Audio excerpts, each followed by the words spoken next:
You're listening to the deep dive review on The Purpose Driven Life by Rick Warren. The Purpose Driven Life became one of the best selling nonfiction books ever because it addresses one of the deepest human questions: why am I here? But unlike many self help books, this book gives a radically different answer.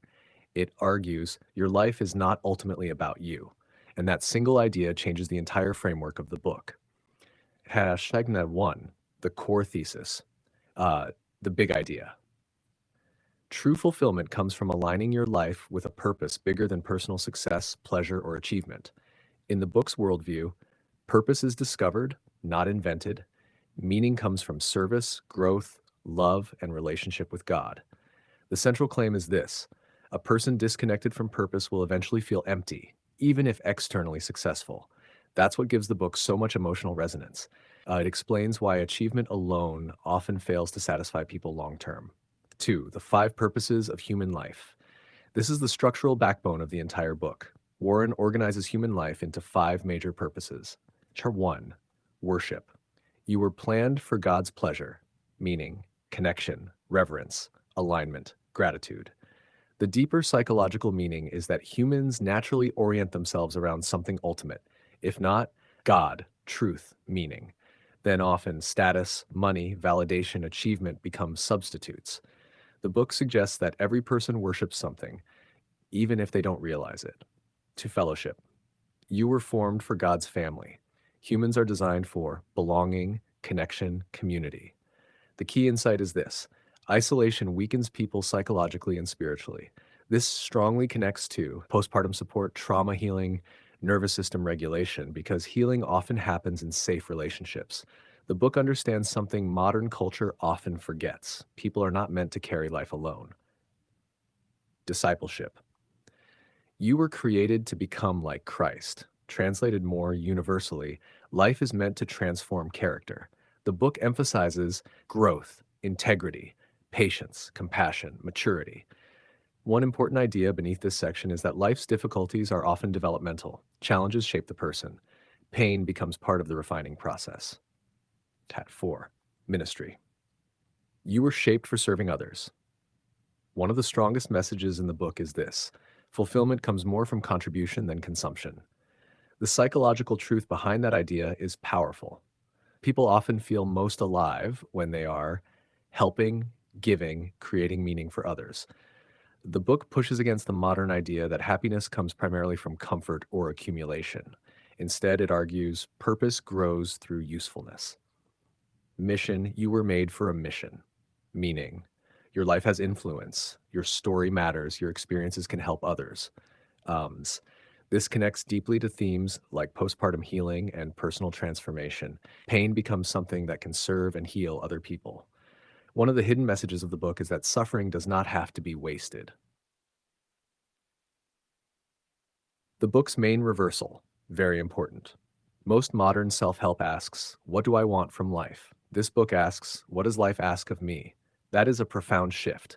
It moves the focus away from endless self optimization and toward responsibility, contribution, and meaning. 4. The hidden problem the book identifies. Warren argues modern culture creates distraction, self centeredness, endless consumption, achievement addiction. The result? People become busy but empty, successful but disconnected, productive but spiritually lost.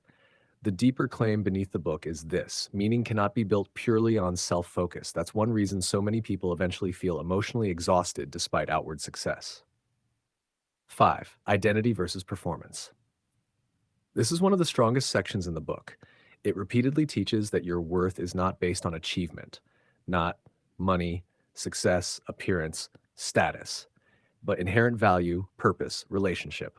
Why does this matter psychologically? Because many people build identity around productivity, validation, accomplishment, and emotionally collapse when those disappear. The book attempts to anchor identity somewhere deeper and more stable. 6. The role of suffering, one of the deepest sections. The book takes suffering seriously. It argues pain can shape purpose. Not that suffering is automatically good, but that meaning can emerge through it. This connects directly to trauma healing, postpartum transformation, nervous system growth, identity reconstruction. The deeper truth is this: People often become most compassionate through what once broke them. That idea is one of the most emotionally powerful themes in the entire book. The hidden lesson most people miss. Many people read this book primarily as religious instruction, moral teaching. But beneath that, the psychological engine is this: humans need meaning larger than themselves. Without purpose, anxiety increases, emptiness grows, distraction takes over. The book argues that meaning is not optional for psychological health, it is foundational. 8. The time perspective, a powerful idea. The book constantly zooms outward. It asks readers to think beyond temporary emotions, short term success, immediate gratification. The message becomes a meaningful life is built long term through alignment, relationships, contribution, growth. This long range perspective is one reason the book resonates so deeply with people in transition or crisis. It encourages readers to think beyond the moment they are currently trapped in. The 5 ideas worth remembering forever. 1. Meaning comes from living beyond yourself. 2. Humans are designed for connection and contribution. 3. Identity should not depend on performance.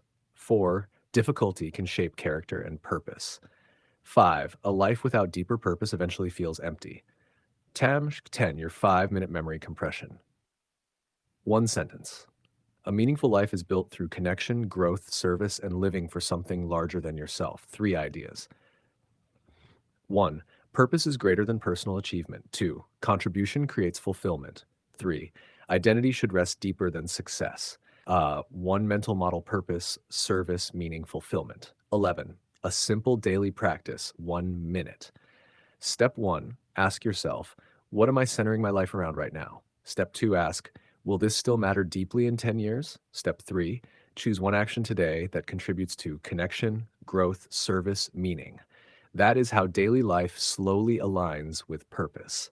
It has 12, the single sentence that captures the entire book. A fulfilled life comes from living beyond yourself. 13, visualization to lock it in. Imagine 2 circles. Small circle, self-focus, achievement, validation, comfort. Larger circle, meaning, service, relationships, contribution, legacy. The book argues real fulfillment happens when your life expands into the larger circle. 14, why this book impacted so many people, because many people secretly feel busy but unfulfilled, successful but disconnected, productive but spiritually empty. This book gives language to that feeling and offers purpose as the organizing force of life. That's why it connected with millions of readers across cultures and generations. The Master Framework: becoming a philosophy of life awareness plus healings, growth, courage, contribution equals meaningful human life. The real takeaway, the one that lasts. A meaningful life is not built by asking, how can I get more? But by asking, what was I made to give? Thank you for listening to this deep dive review on the purpose driven life.